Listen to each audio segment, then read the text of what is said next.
Let's get started again.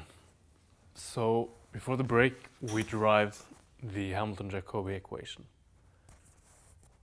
And this S, which is now just the second class of generating functions, depends on the old set of coordinates and the new set of canonical momenta, which are constants due to the equations of motion. So basically, this is the first order partial differential equations for n plus 1 variables.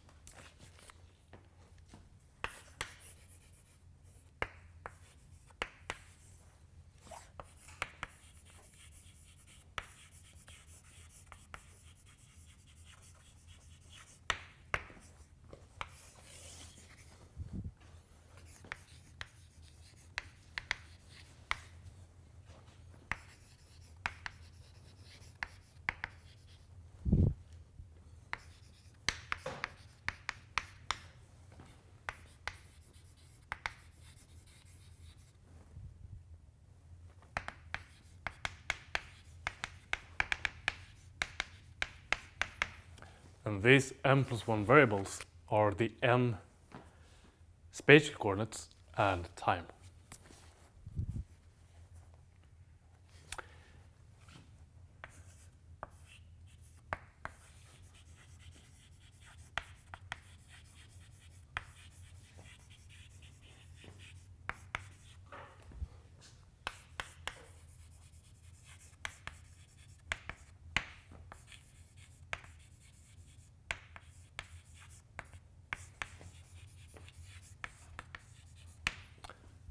This S is conventionally in the literature dubbed to Hamilton's principal function.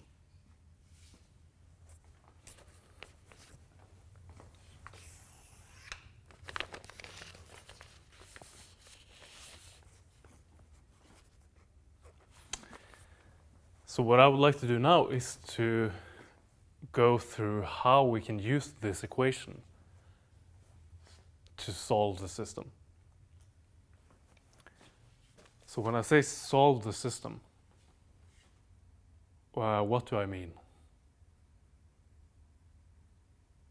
Or put differently, what do we need to find to know how the system behaves? Which quantities do we need to determine?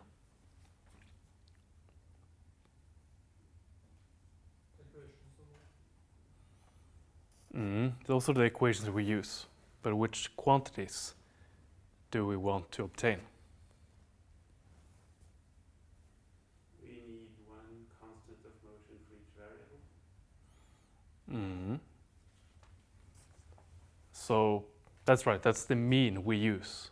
But what is the result that we're after? Which quantity do we want to sit left with? What is it in this equation that we want to determine? So say you have a mechanical system and someone asks you to solve for this system.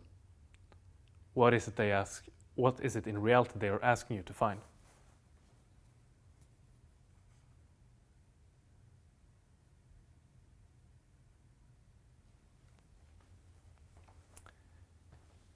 It's the time dependence of the coordinates, right? If we know how the q's and the p's behave with time, then we know everything about the system. So what we need to find from this equation is a solution for q and p. And in the same way, using the Lagrangian method, for instance, what we're interested in ultimately is a solution for the generalized coordinates, q and q dot. So when you're asked to solve for the system, the idea is that you're supposed to find the time dependence of the generalized coordinates and or momentum. So I just wanted to emphasize this because in this equation we have a lot of variables. We have this S, for instance. So one could speculate, okay, what we need to solve the system is to find S. S is just a tool that we use to find the Q's. So it's important to keep in mind what we're after ultimately.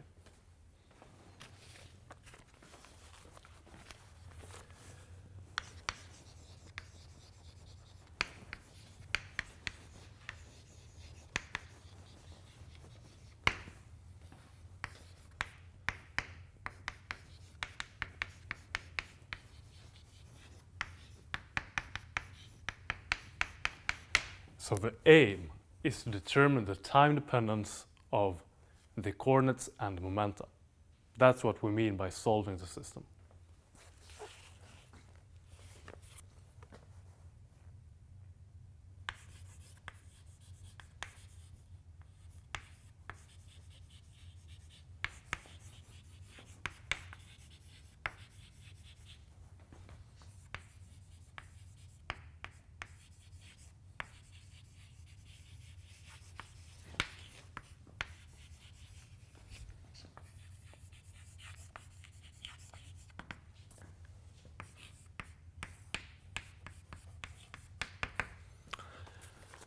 Now, we're dealing with extremely simple equations of motions, at least in terms of the new coordinates, because the new coordinates are just constants. So we know, for instance, the canonical momentum large P may be set to some constants alpha I.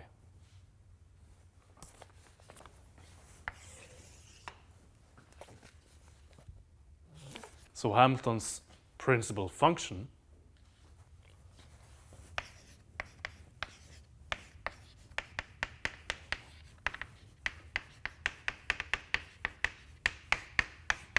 depends on the coordinates and all of these constants, which are basically initial conditions in our problem. There are integrational constants that appear, and time.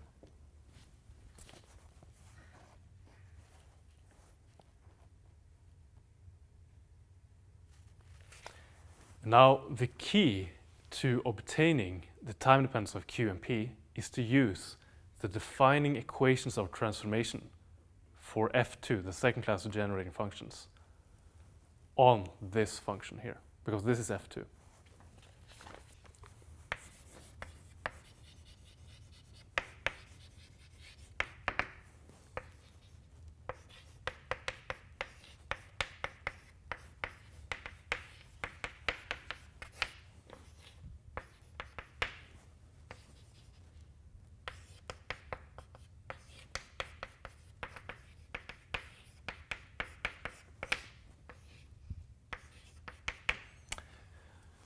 And the defining equations for the canonical transformation for F2 look like this.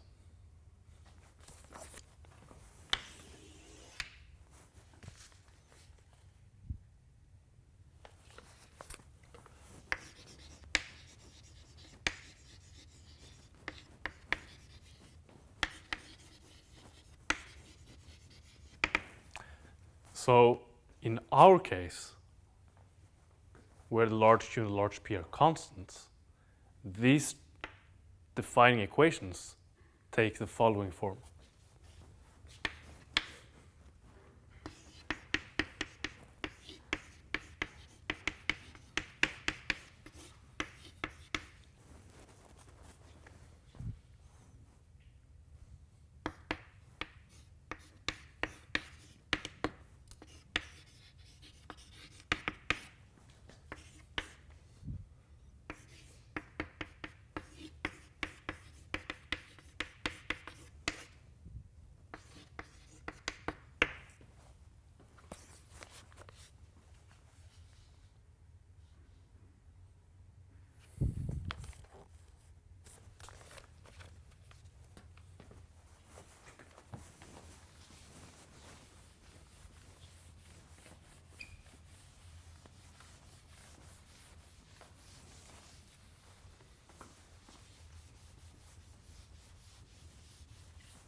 So we see here that what I've done is to replace large P with the integrational constants alpha, since large P is a constant. And I've also defined that large Q here, which in general is equal to this, in our particular case also is a constant due to the equations of motion. So when I write Q alpha T here, Q represents all the Q, Q1, Q2, etc.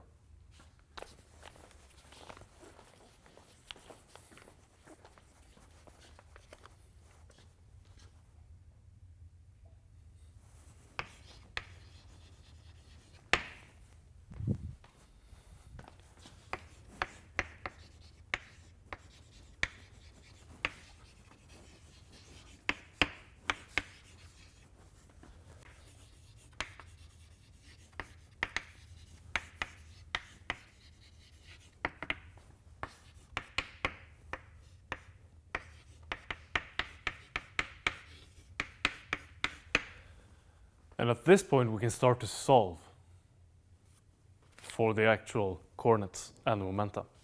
So using, for instance, equation 1, s is a known function. It depends on small q, the integrational constants, and time. So we take this known function and we derive it with respect to these alphas. Having done so, we obtain some equation. Now we take this equation and invert it so that we express it as qi is a function of alpha, beta, and t. So originally we started with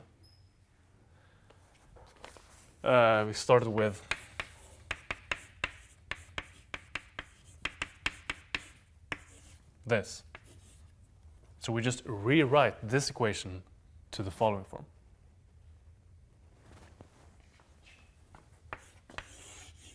So once you solve one, you can rewrite it, just rearranging the terms to find qi as a function of time and these integrational constants.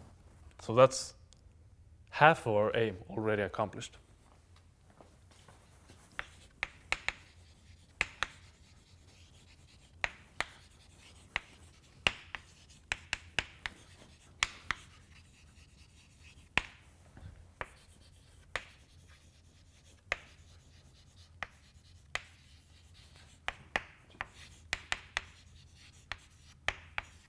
So now that we have qi in hand, we may insert it into 2 to find the momentum.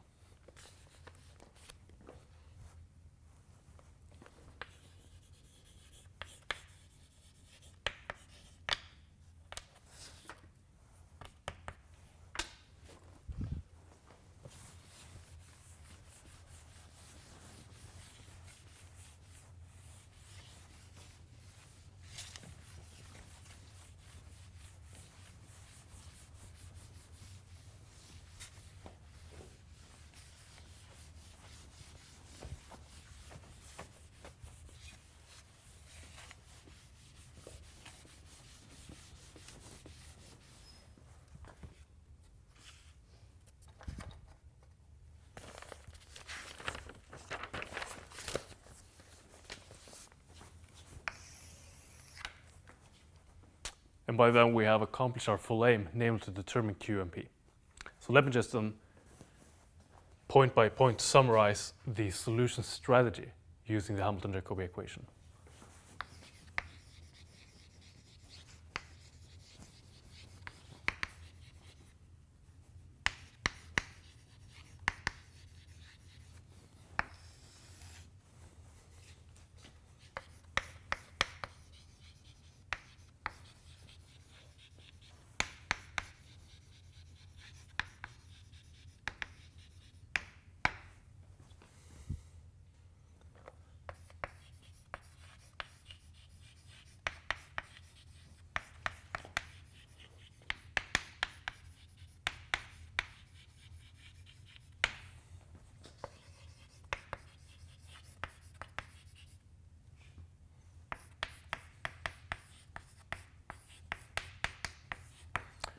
The first step is to just construct the Hamilton-Jacobi equation from the known Hamiltonian. So we assume that the Hamiltonian is given. We need that to describe a system.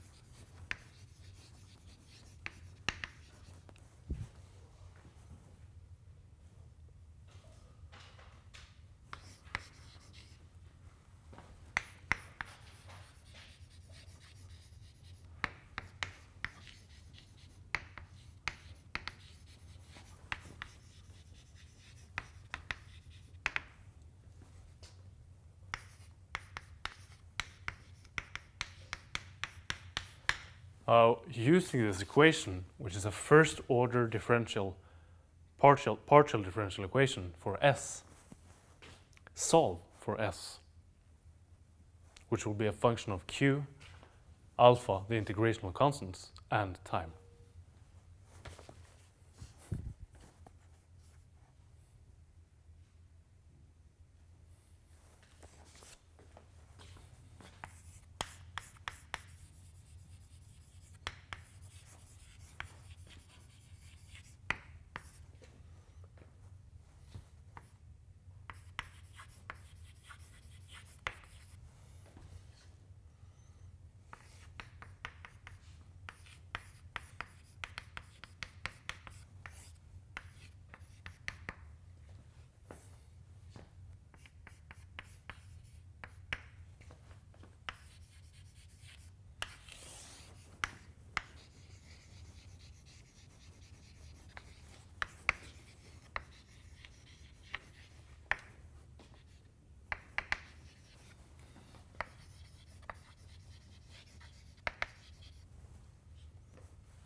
second step was to obtain Hamilton's principal function.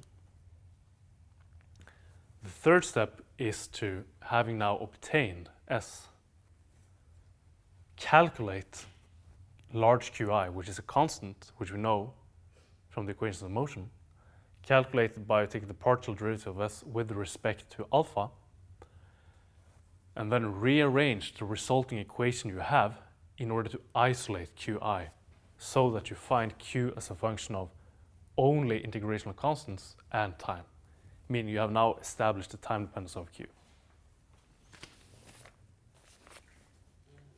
Yep.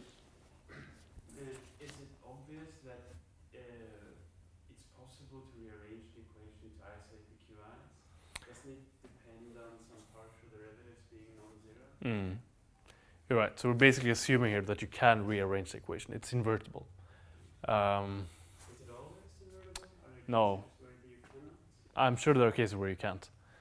So, I mean, it's possible to end up with something really nasty, that you have some constant here equal to some very complicated function of Q, so that you cannot isolate Q from this equation. But, yeah, so that would be a special case. But if it's possible, then it should be doable like this. Yeah. So we're assuming here that you can invert this equation. And if you cannot, well, then the problem is most likely too complicated to solve analytically anyway. So you would have to do it numerically. All right. So that's the third step. And the final step, having now obtained Qi,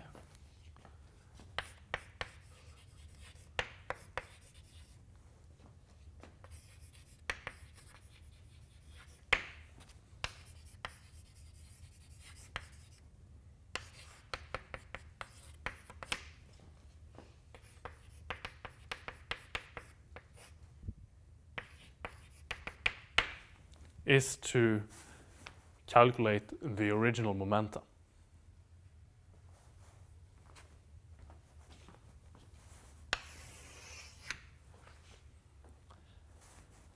And that's basically the general strategy that you may follow while using Hamilton-Jacobi theory. So you find S, you find Q, and you find P.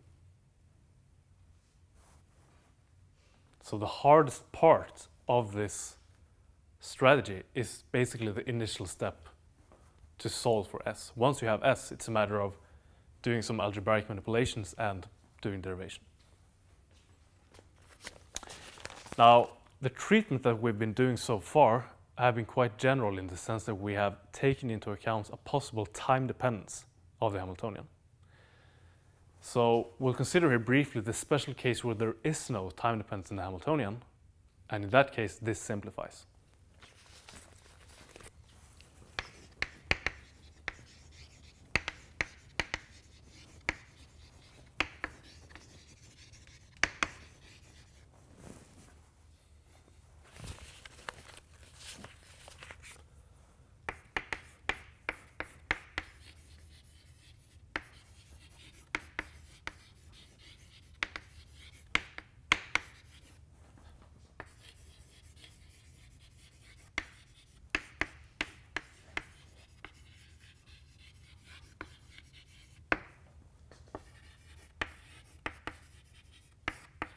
So if H has no explicit time dependence, meaning that we have a conservative system,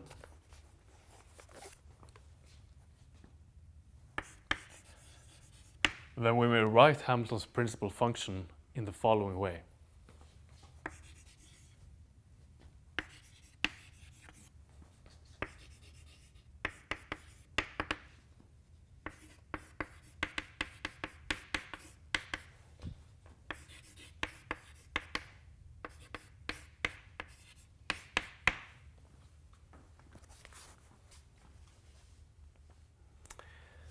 So we can basically separate Hamilton's principal function into a time-independent and a time-dependent part.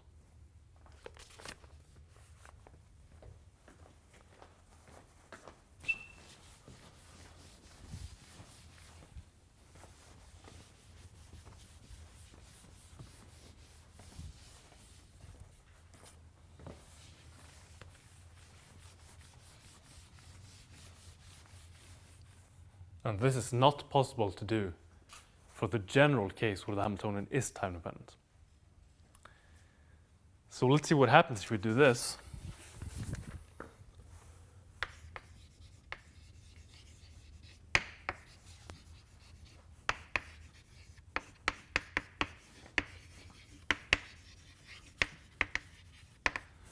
So we start out by the first step in our general solution strategy, namely to consider the Hamilton-Jacobi equation.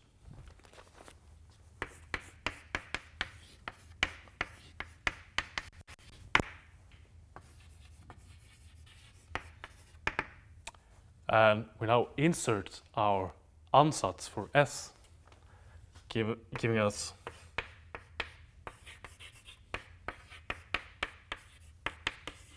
this.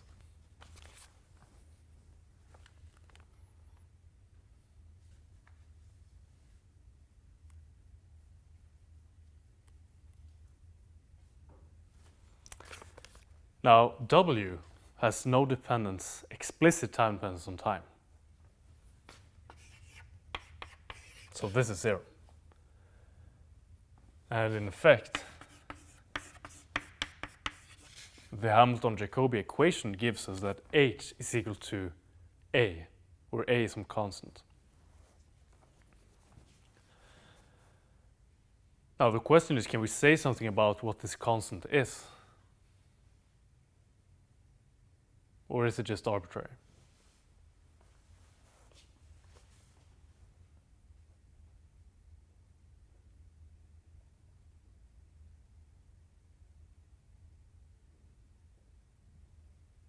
So we have a time independent. There's no explicit time dependence, meaning that we have a conservative system. So H is apparently some constant. Yep, the energy. So for a conservative system, the Hamiltonian is just a constant and is given by the energy. So A is in fact the energy in disguise.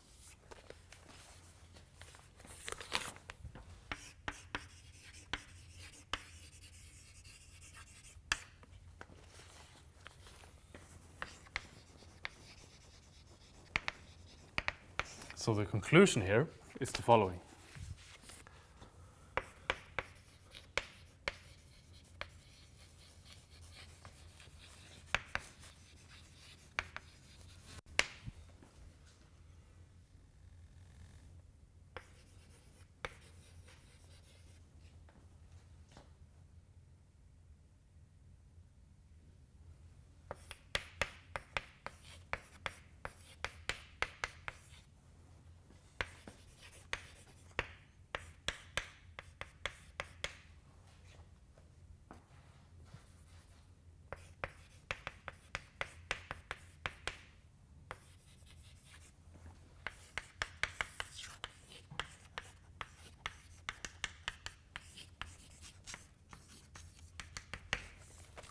So the Hamilton-Jacobi equation for a conservative system takes the following form, since the Hamiltonian is simply the energy. And moreover, the canonical momenta in the new set of coordinates, in other words, these integrational constants, can be obtained from this W, since that's the only term which can give a contribution.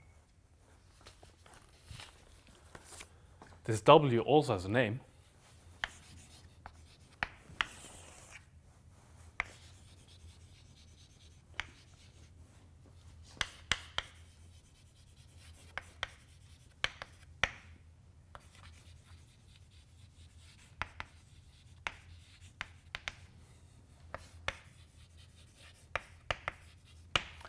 It's known as Hamilton's characteristic function.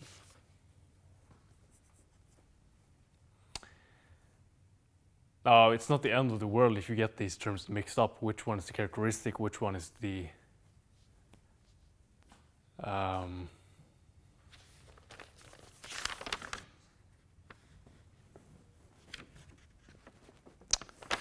principal function.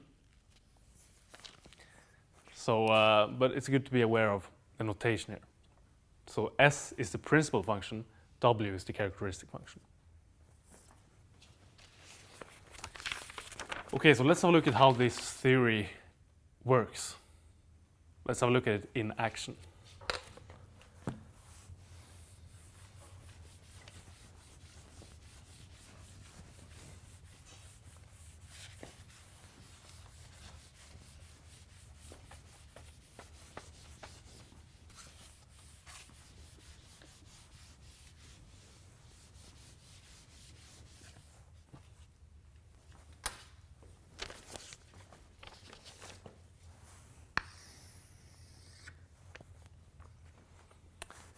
And although it's maybe a pretty boring example by now, I'd like to use again the harmonic oscillator for the following reason.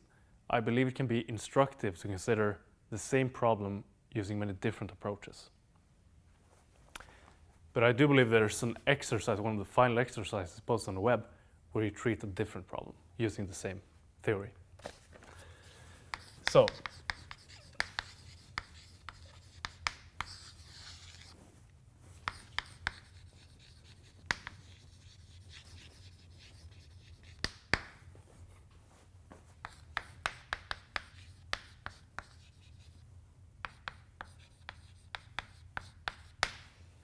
standard form for the Hamiltonian, considering one dimension for simplicity, just to show the principle of how it works.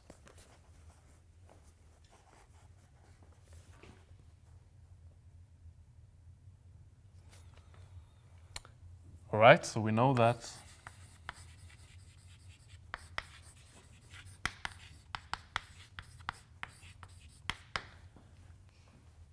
P is equal to ds dq.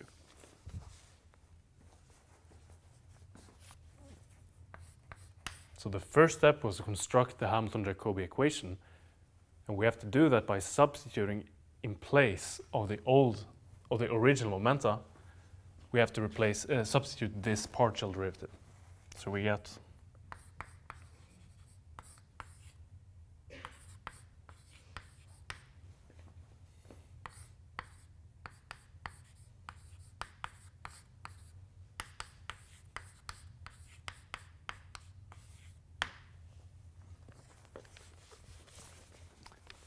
this equation here.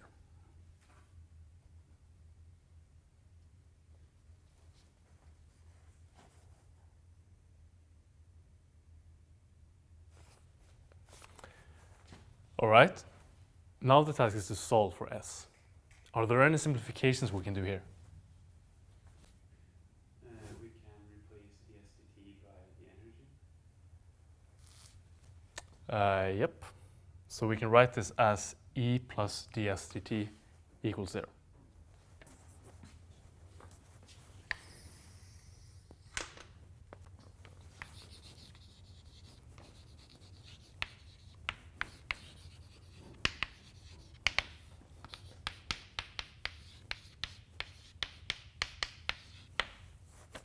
And the reason for this is that we're dealing with a conservative system. There's no explicit time dependence in the Hamiltonian.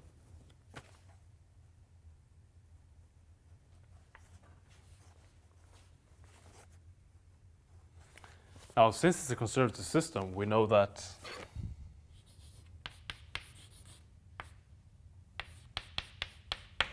S can be written as, the principal function S can be written as the characteristic function W minus energy multiplied with time.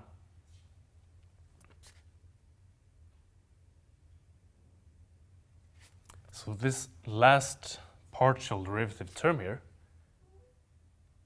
is simply minus the energy.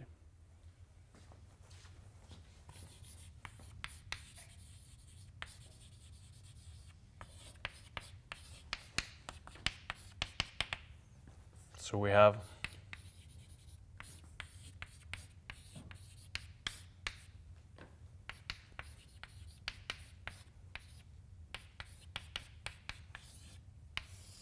this equation now.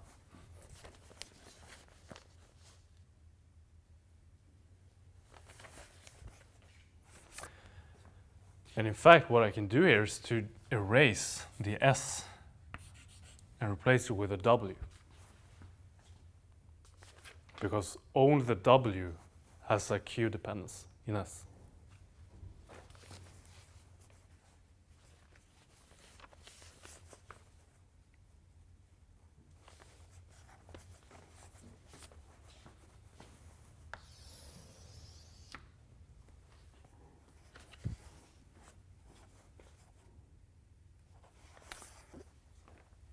Okay, looks a little bit better. We still have to solve for s, which amounts to solving for w, since it's given like this. So we have to solve this equation for w.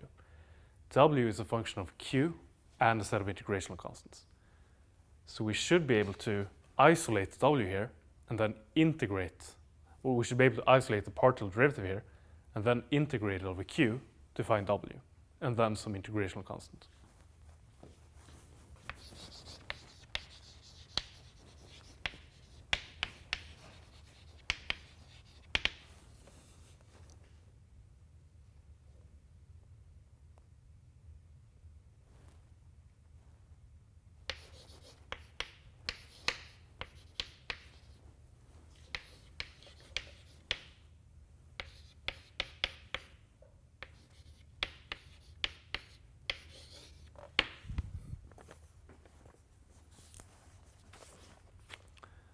So by moving some terms around a little bit and performing an integration of a q, we find that w is given like this.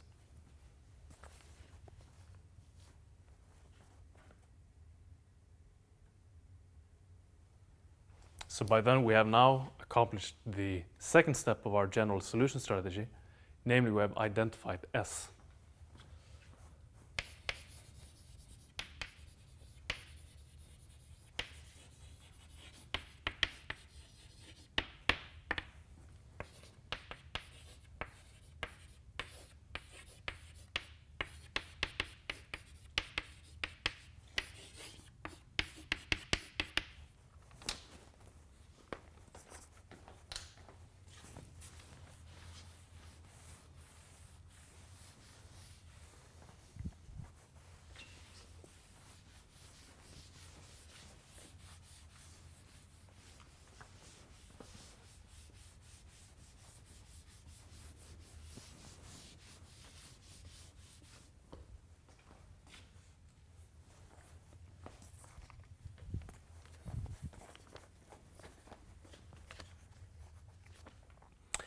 Now the next step is to start computing the partial derivatives of s in order to identify q and p.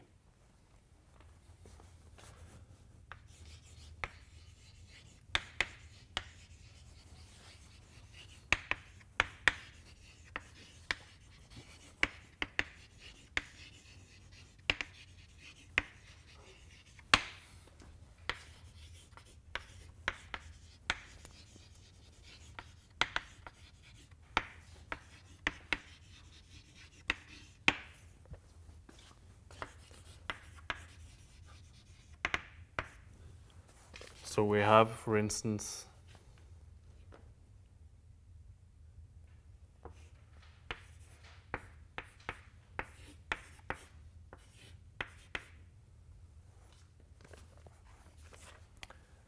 this relation, and I've attached a prime here because I'm later going to absorb a constant into this term, just to simplify notation.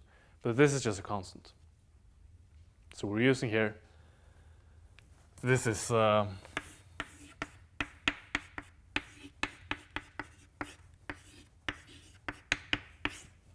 this corresponds to the following equation for the second generating function.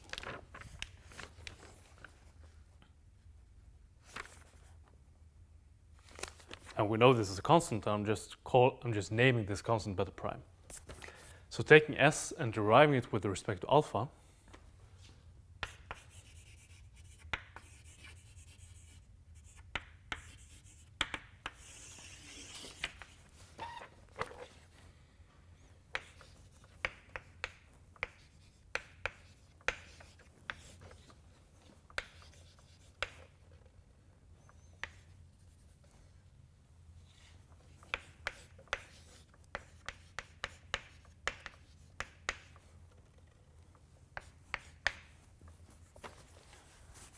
we obtain this.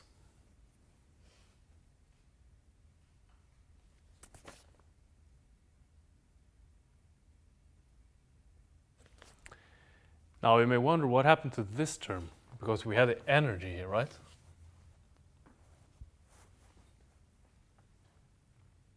So it seems like I've treated the energy as an alpha here.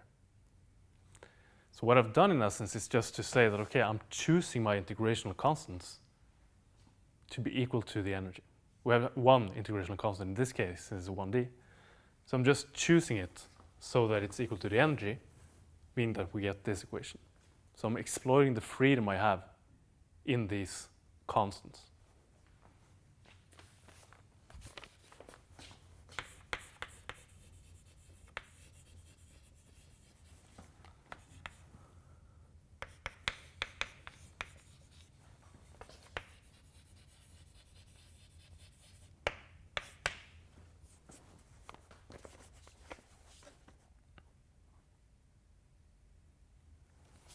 So this integral can be solved literally, and the solution looks like this.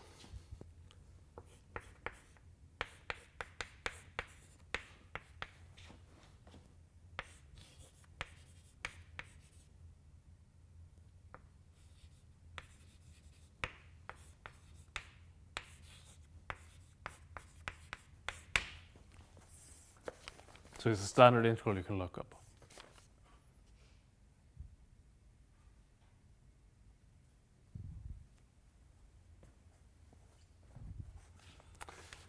So now we have written down this equation. So now we have to check, is it possible? Is this equation sufficiently well behaved that we can actually invert it to isolate Q? And in fact it is. We just multiply, we take this constant over here, put the sign on both sides.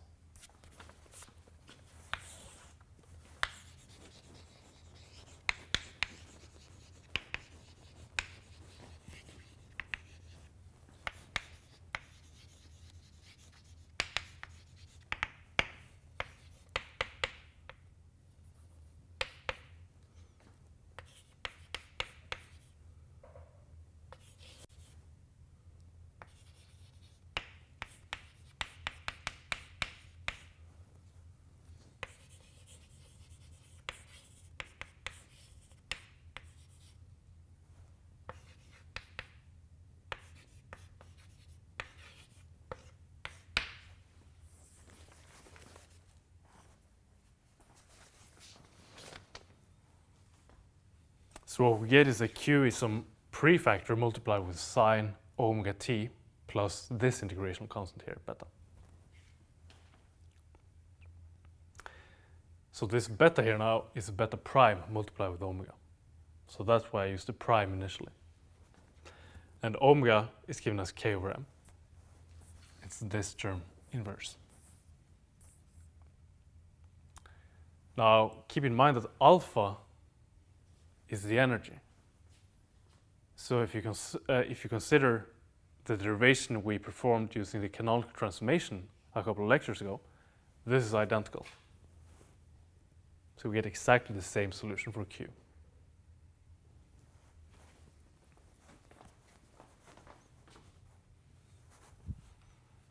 Okay, we'll finish this example next time.